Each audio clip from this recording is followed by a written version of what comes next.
All right. I hope we'll have Dimeji, because it's supposed to be conclude the interview with Dimeji before we then go over to Honorable Tijani Yusuf, but I'm not sure which one. I can't hear my directors if they're telling me anything. Dimeji, let's get this over and done with. I mean, let's wrap up this with your impression about how you think all of this will eventually play out, because your party has said, I mean, the senators did say, we will challenge this in court.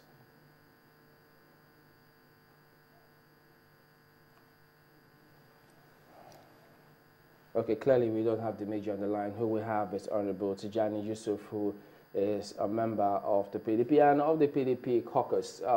Honorable Tijani, thank you for joining us today. Could you just tell us, many also thought, I mean, they've described what happened in the Senate as a democratic coup and no thanks to the PDP. Was this in the plan all along for the PDP?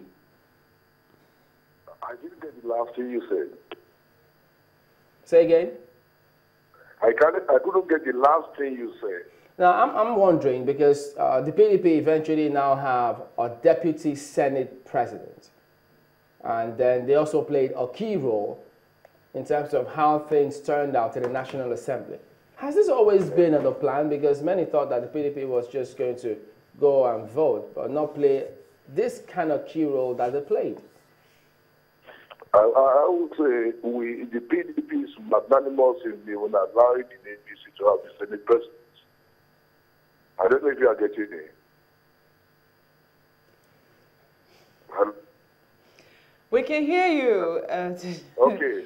Honorable Yusuf, you say that the PDP is magnanimous. They had the numbers to have elected a Senate president. Is that not what you mean? Yes.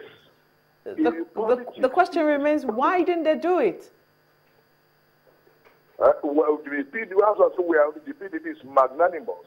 The PDP, having considered defeat the presidential election, is going ahead to show leadership that, come, we are not just power grabbers. If not, the mere fact that APC could not put its act together to have a single candidate for Senate presidency is enough for PDP to take it. You don't give what you don't have. When you are not equipped for governance, and all you're interested in just getting power, this is what happens. Have you ever had PDP doing shadow primary to elect Senate president or speaker? Have you ever heard of that?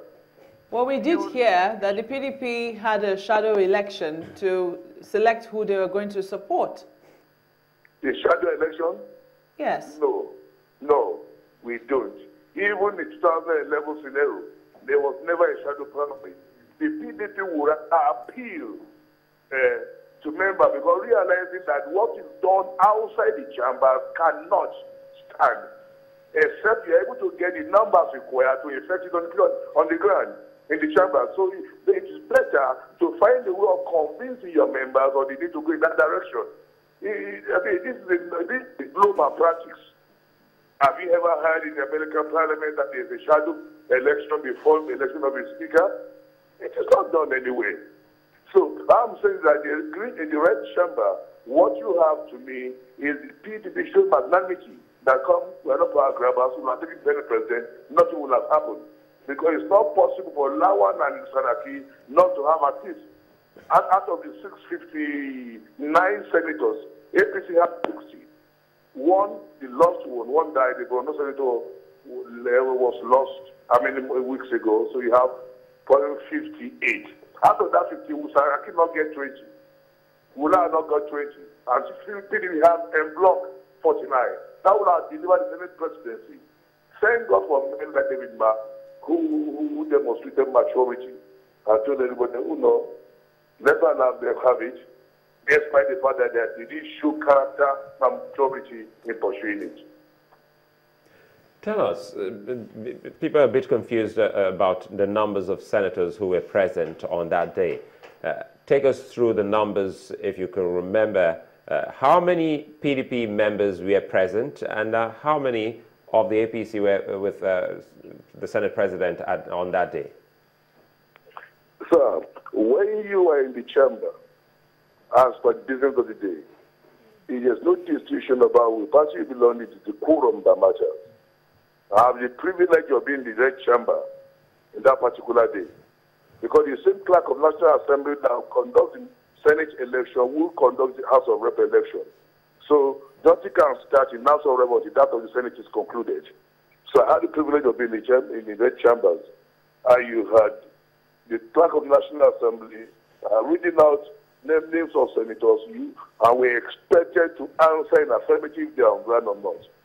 Quorum in the Senate is 37. And it is, in law, it's assumed that when the business of the day can commence, and anything that is done is binding and valid in law on whoever. You can choose not to come to the chamber. You can choose not to be inaugurated today and come in 6 months' time. Nobody can challenge you.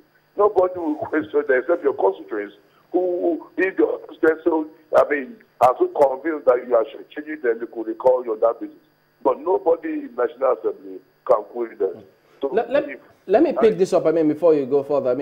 You are a member of the House of Representatives of the from PDP. So, yeah. But you were privileged to be on the floor of the Senate on that day. What was the arrangement to allow the Senate finish their own inauguration and election of the leadership, and then the House of Representatives begin theirs? Yes. Was that the plan? Yes, that is the practice. The Senate of National Assembly leads the inauguration, and it cannot be in both chambers at the same time. So it starts from Senate and comes to House of Rep. So until the election of this representative in the Senate were concluded, that of the House didn't start. So it's the usual practice. I was privileged to be there when that of the Senate President was being conducted. I was there when the Deputy Senate President was being conducted. At that time of conducting the Deputy Senate President election, we had about 76 or 75 senators already. Others, because some in and signed in. And once you sign the attendance register, it is believed that all that transpired that were with your consent. That is one thing those who are going to cause did not understand. If it is not going to be 56 or 57 now that attendance, it is 75. And that is the number that concur with what transpired on the floor.